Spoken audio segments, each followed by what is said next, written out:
జంతికలు. ఈ జంతికలకు స్పెషాలిటీ ఉందండి. ఇవి తినేటప్పుడు సౌండ్కి పక్కోడికి ఇరిటేషన్ రావాలి, కానీ తినేవాళ్ళకి మాత్రం భలే ఎంటర్టైన్మెంట్గా ఉంటుందండి.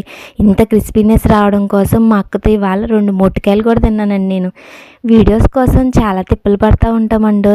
ఎందుకంటే అన్ని వంటలు పర్ఫెక్ట్గా రావు కదా, అవి చేస్తాం కదా. నేర్చుకునేటప్పుడు 2 మొట్టికాయలు కూడా తింటామన్నమాట. మా అక్క చెప్తానే ఉంది, వీడియోలో చూపించినట్టుగా 1 కప్పు పుట్నాల పిండికి 3 కప్పులు బియ్య పిండి వేసి ఉప్పు, కారం, మిరియాల పొడి వేసి నెయ్యి కాసి వేస్తానమ్మా అంది. లేదక్క వెన్నేస్తే చాలా బాగా వస్తాయి అంటే 2 స్పూన్లు చాలు అంది. 2 స్పూన్లు ఏంటక్క, 4 స్పూన్లు అయితే ఇంకా క్రిస్పీగా వస్తాయి అని. రావమ్మా, గొల్ల ఎక్కువైపోతే జంతికి రాదు అంది. ఏం కాదక్క వస్తే చూడని. ఇక్కడ దాకా బాగానే వచ్చినాయండి. మూకుల్లో వేయగానే చూసారా ఎలాగొచ్చేసినాయో. అప్పుడే 2 పీకి ఇంకొంచెం బియ్య పిండి కలిపి మళ్ళీ జంతికలు చేసింది.